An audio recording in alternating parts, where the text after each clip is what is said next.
Iraq and Syria last week. More of an impact than we previously knew about, with the concerns raising some fears that U.S. soldiers and citizens and Americans living in the region could end up caught in the crossfire of a bigger war. Right now, these U.S. warships are gathering in the region. There's the second aircraft carrier group set to arrive really any day.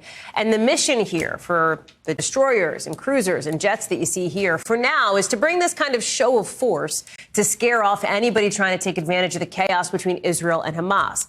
That could change fast, though, of course, if a big number of Americans need to get out of some kind of rapidly escalating war in the region, if this does expand. I want to bring in NBC's Courtney Kube, who is joining us now. Pull back the curtain with the reporting that you're working on here, Court, and the people that you're talking to at the Pentagon, how much they are thinking about the potential for perhaps evacuations down the road, how much that is sort of a plan D rather than a plan B. Walk us through it.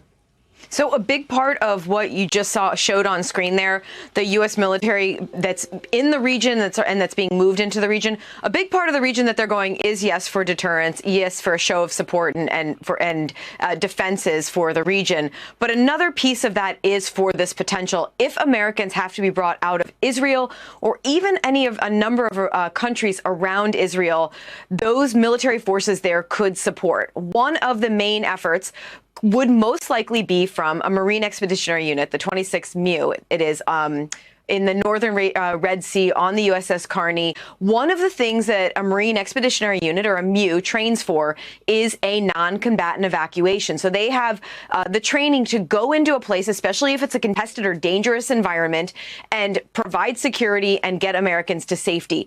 One of the options, it may not be one of the primary options, but one of the potential options would even be in a pinch, they could take Americans and put them on some of the ships in the Eastern Mediterranean. So all of that is something that the Pentagon has been working on since October 7th. In fact, when the Ford first went forward into the Eastern Mediterranean, that's the carrier strike group that's there now, one of the things officials were telling me that weekend was they wanted to be prepared should there need to be an evacuation of Americans from Israel or even from the region.